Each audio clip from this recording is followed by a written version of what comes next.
নমস্কার। আজকে আমাদের বাড়িতে ছিল একটা ছোট্টখাট্ট অনুষ্ঠান, আর তার জন্যই আমি একটু হালকা ফুলকা করে সাজগোজ করে নিয়েছিলাম। আর সেই উপলক্ষে আমাদের বাড়িতে আজকে অনেক কিছু রান্না হয়েছিল। তো চলো দেখে নিই সেগুলো কী কী হয়েছিল। ভাত, মুসুরির ডাল, 5 রকমের ভাজা, মাছের ঝাল, শুক্তো, শাক ভাজা, টমেটো, খেজুর, কিশমিশ দিয়ে চাটনি, চিংড়ি পোস্ত, আর আমার মায়ের হাতে বানানো স্পেশাল পায়েস আর পাঁপড় ভাজা।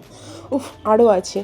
আর ছিল বাবা বাজার থেকে কিনে এনেছিল আমুলের মিষ্টি দই, আর শীতকালে যেটা সব থেকে মোস্ট ফেভারিট সেটা হলো গরম গরম খেজুর গুড়ের রসগোল্লা।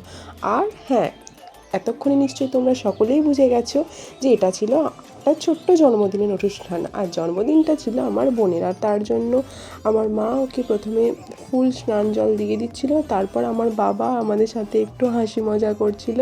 আর এইভাবেই আমার বোনের জন্মদিনটা সেলিব্রেট করছিলাম। আর এরপর বনি কেক কেটে নিচ্ছিল। হ্যাঁ, কেক কেটে এরপর শুরু হয়েছিল সকলকে কেক খাইয়ে দেওয়ার পর্ব। বোন প্রথমে বাবাকে কেক খাইয়ে দিল, মাকে খাইয়ে দিল, এরপর আমাকে খাওয়াতে এসেছিলো। আর আমি ওর সবসময় পিছনে লাগি, তাইও হাসছিল। এরপর মাও ওকে একটু কেক খাইয়ে দিল। এরকম ঘরোয়াভাবেই অনুষ্ঠানটি সমাপ্ত হলো। এছাড়াও আমার বোন আরও কিছু গিফট পেয়েছিল, তো সেগুলোও তোমাদের সাথে শেয়ার করলাম। তো এই ব্লগটা এই পর্যন্তই। তো আজকের মতো টাটা।